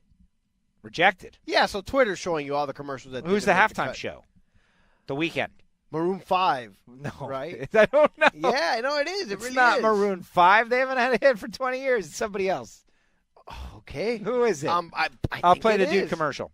Here it is, the audio of the commercial featuring Jeff Bridges as the Dude for the first time in many years. The return of the Dude. Ad is from Stella Artois. Let's take a look. Hello. Good to see you again. Likewise. Please, Cosmopolitan. Nope. Tonight I'll have a Stella Artois. That's Carrie from Sex and the City. Everybody's shocked she's not having a Cosmopolitan. Instead, she's having a Stella Artois. Stella, please. Thank you. It's like, oh my God, the return of an old character we like. Well made, huh? White Russian? No, Gary, give me a Stella Artois. Excuse me. Good choice. Well, changing could do a little good. Dude abides. That's a good one. Dude abides. Oh, my God, I love the dude. It looks just like Gary Stouffer. Amazing. So there's one, and I guess that's I was Carson right. Daly's Maroon show 5, What? Travis Scott, and Big Boy. Big Boy? Yeah? Who is Big Boy? I don't know. It's spelled B-O-I, not B-O-Y, too. Boy? No, boy. Boy. Yeah. Whatever. Hold on, I'll find out Oh, who man, Big it's Boy going to be is. the greatest halftime show ever. Oh, Big Boy is an American rapper. I'm sure he's from the ATL. Antoine Andre Patton, better known what's as up, Big Boy. What's up with Migos? Where's- Why don't we have Migos? Oh, I don't know. Best known for being a member of Outkast alongside and Andre 3000. Speaking There of you go. Atlanta, that's an ATL. Oh, this guy is great, dude. His birthday's February 1st. February 1st. All right, and that is the final transition of the show. The birthday week, my man. On Wednesday for me and on Friday for you. This week? We turn, how old? 46. Okay. You tried to make us older than we really are. I had a freak out moment. I did. I had a freak out moment. Like, Yes. am I turning 47? Joe Am I texted turning me. 47? Text What? me, and he's like, how old are we turning? And I was like, we will hopefully one day turn that age, but not yet. This year is only 46. It is the first time that I genuinely and honestly lost track of how old I was. It was kind of funny, though. Because I was like, am I going to be 47? 47? But I'm not. I'm going to be 46, which is still closer to 45. But across the threshold towards the second half of the 40s and almost 50. 50, man. 50. Oh, yeah, no, we're closer to 50 already. That's it. It's over for us, man. But it's not over, though. That's the whole Well, thing. It's never over until you're dead. Not over, but No, man. You got to go down we're swinging. we're on the flip side I'm going to already. be that old guy, man. I'm going to be the old guy with, you know. We have been to the mountaintop, and now we are working our descent.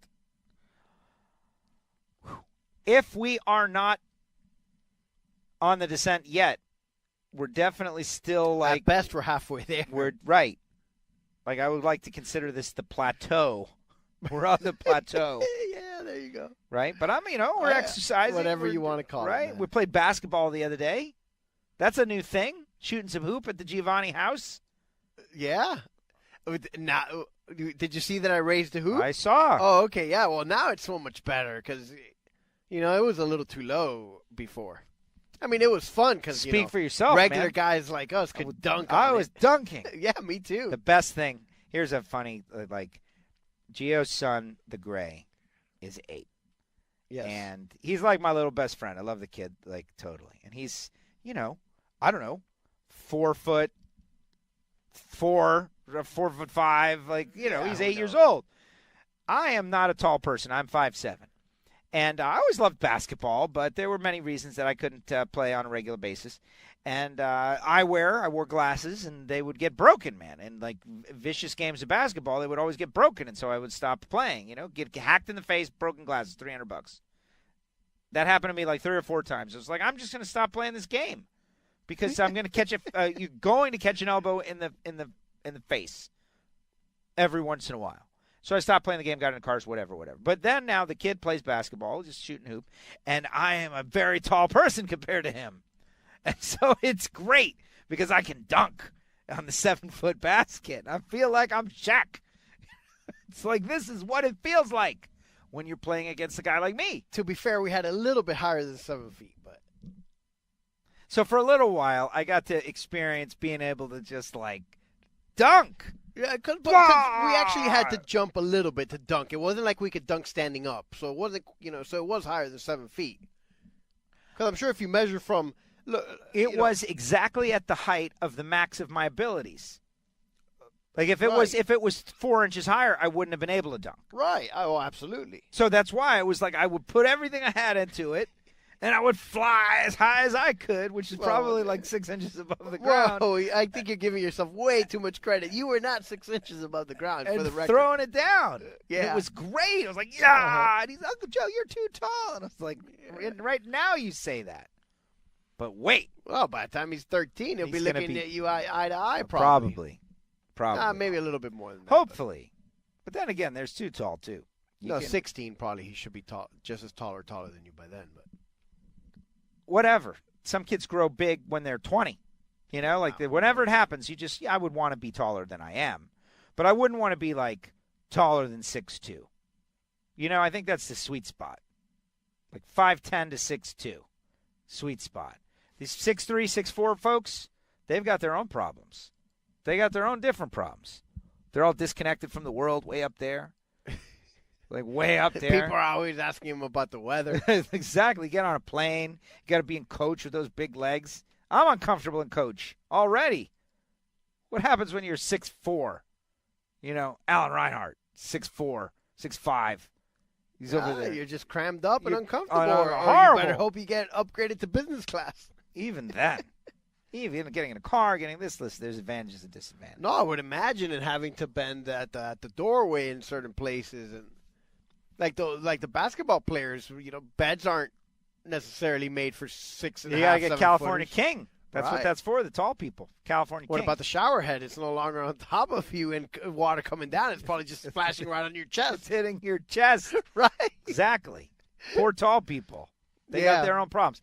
That's why I don't mind. But, I'm just average. I would say I don't have those issues. No, you don't. You're like average height. Yeah. Your average height. I'm all right. I can see on top of the refrigerator, so I'm okay. So, what is your prediction for the score? Patriots. Oh, I don't.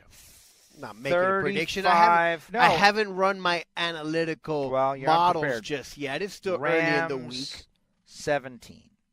No, I think it'll be more points than that. I think there's going to be some scoring. I said 35-17, man. That's okay. I didn't hear the first score, but 35. 35-17 sounds like 52 points. Yeah. Yeah. What's the over/under? I got to tell you, it's so early in the week that I have no idea what it is. I know the line was trending to the Patriots were favored by 2.5. I saw that. Favored by 2. Okay. And so it's at 2.5 everywhere now. Across the board, it looks like even 2.5. Gladys Knight is doing the total is anthem. 56 is what they got here. 56, 57, 56.5. Gladys Knight is doing the anthem. Well, isn't she from the Hotlanta area? I guess. I believe she is. Will Gladys Knight's microphone be on a stand, -150, off a stand, +125? Wow. Headset, +1,400. I don't think there it's it is, Maroon 5. Will Adam Levine wear a leather jacket? +125, yes. Will it be black or white? Will Andre 3000 join Big Boy? +300, yes. -500, no. So that means that will there be a flea flicker? No. There was a flea flicker in the championship game. There won't be a flea flicker in the Super Bowl. Will the Super Bowl record of 75 points be broken? This is just some website I found. 75 points. So that would have to be 40 to 35, 40 to, in the high 30s, low 40s. I don't think so. No, I don't think so either. I don't think so. I don't think it's going to be a barn burner like that. I could definitely see high 20s, like a 30, 31, 27 kind of game. I definitely think it would be kind of close, but I just here's my without, like I said, I haven't run my analytical analysis for the week yet. Your analytical analysis. Yeah, I haven't crunched the numbers, haven't looked at the data. Yeah. But I have done some preliminary thinking, and Bill Belichick is one of those guys, we discussed it, that he plays chess and he adapts to what it is that you do and tries to take away what you do and tries to attack you with what it is that you don't do well. Whereas the defensive coordinator for the Rams, Wade Phillips, he's more of a this is what I do and I'm going to run what I do kind of guy. And I get the feeling that if I had to go then, I'm going to say that the Patriots offense with Josh McDaniels finds a way to beat the Rams defense because Phillips is a little stubborn and he's like, this is what I run, and he's not going to be adapting to the Patriots offense. He's going to be thinking, we're going to run what we do and we're going to stop you. And that doesn't always turn out well for the opponents. So I'm going to say that simply because they're always there, and it's if the I would like lose, to see the Rams win. Yeah. It's not going to happen. But I'm not going to say it. I'm not going to pick against the Patriots. Right. They're all, if they're the Patriots lose, that means they will be 5-4 in Super Bowls? That is correct. Okay. And by the way, all the Super Bowls that the Patriots have been involved in are all close games. How many Super Bowls do the Steelers have? Is it 6? They have 6 wins. 6 that wins. Is correct. How many have they been to? 7. Okay. So they're 8. just 8. 8. They lost 2. Yeah, Cowher lost 1, and Tomlin lost 1. Got it. They were each 1-1, and the old school 70 Steelers were 4-0. There it is. So they're 6-2. They've got the most wins. The Patriots have the most appearances. And then it will be racing season. And that is another great thing about Just the like Super that. Bowl. It's like Super Bowl is over, and then it's NASCAR and NHRA time. Of course, you're an NBA, NHL fan. You guys are going real well already. We had a great time watching D-Wade a couple of weeks ago. You know, I would like to take. That was nice. I'd like That was to fun. take the kid to a Panther game at some point here coming up. Just show Yeah, him you hockey. owe him one of those, man. I Every time do. he sees hockey on TV, he starts yelling. He cries. He breaks down into He's tears. Like, damn you, Paulie the white guy! Ah, you ruined my night. We had such a great time, but that was a nightmare. What are you gonna do? I had free tickets. I was And then you offered didn't. free tickets. Do you want my tickets for the game? Oh yeah, I'll tell the Gray. Okay, I'll get the Gray, get the thing. Okay, what's the tickets? Hey, I got bad news. What? Turns out I don't get the tickets for this particular game. But you said that you had. Yeah, no, it's a mistake. I brought the kid. We're headed on up. I was ready to go to the box office, and I asked him. I was like, "Hey, what do you want to do?" He's like, "Can we just stay here and play video games?" I was like, "Yep," and we did. We had a great time. You know what? You mentioned hockey. I was flipping the channels the other night and saw, I guess, the All-Star game was on. Yes, it was Sunday. And I didn't realize that it had become such a gimmick where they're playing 3-on-3 in the hockey All-Star game. And now I get it, All-Star games are exhibitionist games, and, you know, they're just for fun. But I got to tell you, I haven't seen hockey in so long. I had no clue that that's what they were doing in the All-Star game. No, nor the do I. last thing I remember, they were doing, like, the World Stars versus the American Stars or something. Yes, I agree. I don't know how many moons ago that was. But speaking of which, the NFL Pro Bowl was over the weekend, which I don't think I like the Pro Bowl being in the off week between the Super Bowl and the What should it championship be? games. Historically, it was the week after the Super Bowl in Hawaii, and it's no longer in Hawaii. Yeah. It was in a rainy Orlando all weekend, which means they probably will never put it there again. Remember when it rained at the Super Bowl here? You know, I don't watch the Pro Bowl. I didn't really watch much of it either. And I don't watch the NHL All-Star Game. Like, I've only got so much stuff that I'm interested in. Well, I was flipping channels late at night because the NHL All-Star Game was actually on pretty late on Sunday. I watched that crazy CNN movie about the 3 triplets that were separated at birth, and it freaked me all out. They were put up for adoption by their ma. They're triplets, and they're identical. And they went to they were at this agency, and the agency sent them off to 3 different families and didn't tell anybody that they were identicals. Didn't tell the parents. Apparently they were being studied, right? Some sort of study the whole time. And so these doctors would go and check in on the kids, and they knew that they had identical brothers in another family very nearby, and they didn't tell them. And so the one kid goes off to college, and he shows up at the college, and everyone's like, hey, it's you. And he's like, oh, my God, I just got here. Why is everybody so nice? Girls are coming up. They're kissing him. They're like, hey, so happy to see you. Welcome back. And he's like, what's going on? And some guy comes up to him and is like, Reggie. He's like, I don't know. He's like, dude, what's your birthday? And he said his birthday. He goes, were you adopted? He goes, yeah, how do you know? He goes, you have a twin brother. Come with me. Wow. And they drove through the night to this guy's house, and they met up, and it was like, oh, my God.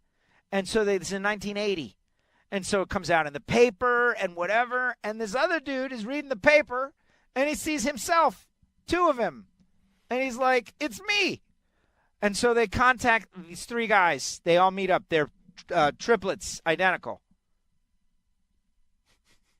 Increíble. And then they went to Studio 54, and the women were all over them. Studio 54 is still a thing? This was in 1980, man. Oh, the story's old? I thought it was like something that happened now. No. No wonder that picture of those guys, that picture looks ancient that you sent me. It was from 1980. This happened. It was a big thing. About that. What do you mean? Why everything we learn about dudes that you don't even know? Because it's an amazing story. What are you talking about? 3 children separated at birth. They're 3 identical twins. Well, they're not twins. They're triplets. There's 3 of them. There's morons. 3 identical twins, triplets. Right, yeah. They're all separate, and they find each other at 20 years old or something like that. And now they're like, they get to know each other. They had brothers that they didn't realize. That's not interesting to you? I think it's an amazing story. I think it's amazing. I think it's amazing. Yeah, well, you don't have a soul, man. You're not interested in anything. I have a black heart like you. Well, apparently because of this movie, there's a whole bunch of twins that are finding out that they have secret twins too. That the same agency did this to a whole bunch of people. Oh, that's terrible. Separated, and girls are meeting each other, and people are all meeting each other. We all have a twin out there. Maybe. You never know. Somewhere. You never know. I mean, I wasn't adopted, as far as I know. So. Yeah, unfortunately, I kind of look like my. The person that I was told was my father. So. Well, exactly. Like you really don't know. You really don't. But but when you meet DNA these people that claim that they're supposed to be your family and they kind of look like you, then I think that's kind of hint. Well, that is the hint. And when you have an identical person like that's you, then it's pretty much the proof. But then, like Arnold and Danny DeVito? Arnold, right. Yeah, from the minute I looked in the mirror, from the minute I saw you, I thought I was staring in the mirror. What was that, twins? Twins, yeah. Danny DeVito, he's doing ads right now. He's all over the tax ads, H&R Block or something. Oh, yes, you are very correct. He's is playing, or is it QuickBooks or something like that? QuickBooks. I think it's QuickBooks. Yeah. He's basically playing Frank Reynolds. Yeah. From It's Always Sunny. Is. He's got the jumpsuits and everything. Frank Reynolds. His greatest character. That show's still on. I think it's on FXX now is what it is. That's why it's hard to find. I haven't watched It's Always Sunny in Philadelphia. In forever. I got off it the 4th season, not because I didn't love it. I loved the first 4 seasons so much that I did not want to see the decline. But apparently, there has been no decline. Apparently, it's as good as ever, according to everybody that I talk to that watches it. Yeah? Good news is I'll be able to catch up. I watched Season 3 of The Man in High Castle. I know you don't watch that, but I want to recommend it to everybody. It's great. Started watching one episode. It was too slow. Well, it takes a lot of thought. It's like it's a thinker, but it becomes something more than a thinker. But it's great premise. If I wanted to think, I'd go to school, man. Well, man, we all have our different style of enrichment. I like to think. It was good. It's real good. The Nazis, man, they were really bad people. No way. Yeah. Let me tell you. Wow, so you're just discovering that now from watching the show. I know, but the show really... I'm a little surprised a big World War II buff like you is just figuring out that the Nazis weren't great people. You understand that I know the Nazis were horrible people, and so were the Japanese. But this show really makes sure you know it. They really make sure. Cause there's a lot of people, not to get in that. I saw a poll the other day, 41% of millennials don't know what the Holocaust is. Wow. That's a lot of people. 41%. So let's just call it. Is that here in our country or just anybody born in those millennial years? America. That's such a failure upon our educational system. Well, let's assume that it's not true. Let's hope it's not true or a flawed poll or something. That can't be, right? 4 out of 10? What? Yeah. I don't know. I mean, it does sound a little bit hard to believe, but I wouldn't be. I'm not shocked. But of our generation, 95%. I like to think so, but again, now you're telling me 40% of these newer kids have no idea. What, they don't read, or they're just not being taught this, or I think not being taught. Well, very similar to what you said just a moment ago about 1980. That's an old time ago. I don't care about anything old. I think that is a prevalent... I don't care about a feel-good story about 3 dudes finding themselves after 20 years, but... You're aware of historic happenings? But I am aware of, historic happenings as far back as 1980. But maybe that... No, that I understand attitude that. about old stuff being possibly unimportant is prevalent. But I was not getting that old stuff is unimportant. I just wasn't interested in a feel-good story. I don't even know if it's feel good. I think it's actually a terrible story that they were split up. Well, it's supposed to feel good now that they found each other, right? No, I don't know when about ESPN does those puff pieces on, like, the handicapped kids or on that stuff, I can't watch that. I don't want to be depressed at my 9 o'clock in the morning when I'm trying to tune in to see what happened last night. I change the channel when those things come on. Yeah. Yeah, I'm sorry. Whenever someone tries to tug your heart. Yeah. Just like when I get the heart cell, it's an immediate turn off. Yeah, I'm out. It's like, oh, heart cell off. I get it. No, listen, I understand. But apparently this movie, it's about to turn negative. That's why I turned it off. It's not a feel-good story because there's only two of the guys. Somebody's dead. I don't know which one, but an hour into it, there's only two of them. So somebody is not there. And I don't know. It seems like it's about to turn in a bad direction. Just like this show turned in a bad direction right after the Tony Stewart interview. Wow, that was about an hour and a half ago. Well, I think we like to close in on 2 hours, and we're close to it, and that's it. We're good. Look, this is an unusual week. You know, the Rolex, we were really prepared to really go deep into the Rolex, but the rain and many, many hours of the race were, just unfortunately, red flag. It was too wet. Alonso, he's in second. He's ready to take over first place. He gets on the radio, and he's like, this is unsafe.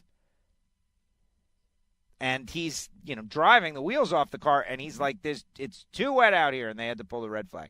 And that's it. So the Rolex was ruined. It was an unusual weather weekend down here, as in it rained for, basically 2 straight days, which is very highly unusual for this time of the year down here. Nonstop Seattle-style rain. Nonstop rain. Yeah, that's usually like summer afternoons. Cadillac was filthy. Filthy. And the drive from your house to my house, I just took a chamois it off. It's perfect.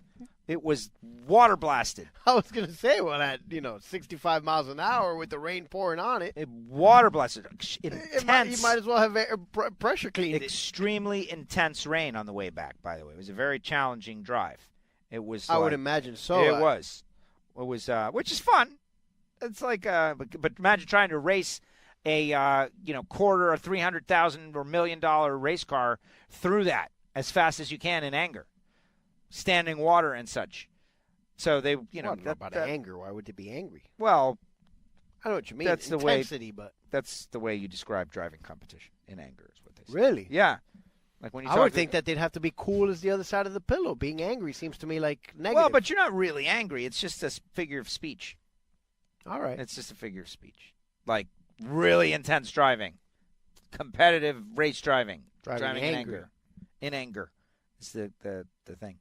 Dale Jr., Rutledge, the whole team. It was all right. NASCAR was represented all over the place. I didn't spend, I spent the first NBCSN 3-hour coverage and then about an hour and a half in the middle of the night. And then I got up on Sunday morning to see Red Flag, and that's the last I watched.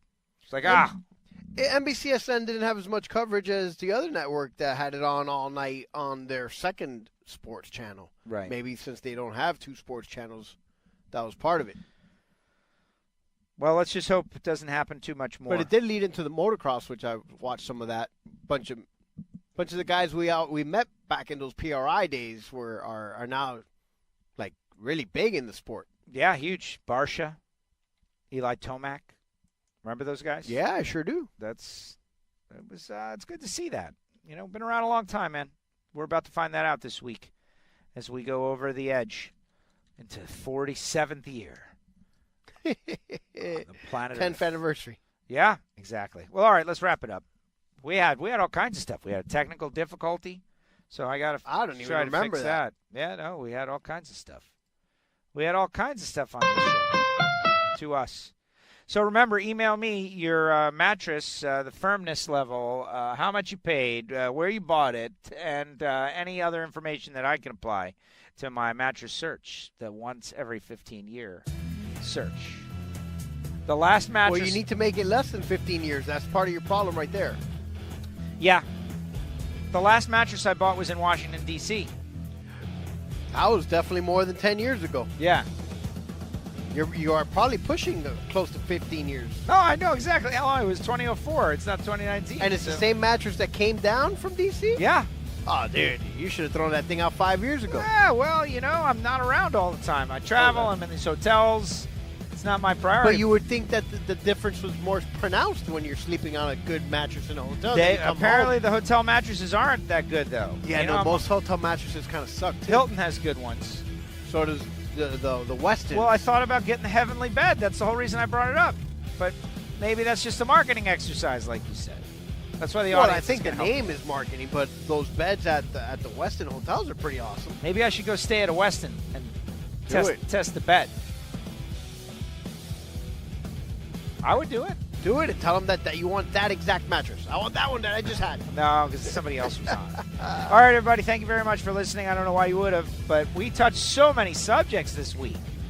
Yeah, I don't even know what the description is going to say. It's going to say nothing. All right, everybody, that's going to do it. We really appreciate you. Hey, don't forget to listen to NHRA Nitro, Todd Smith in studio.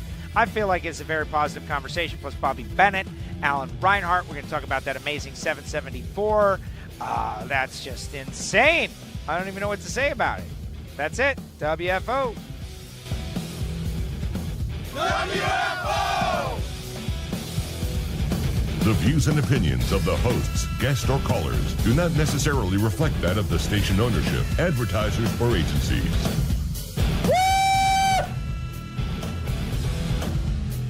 Bye, bye, bye.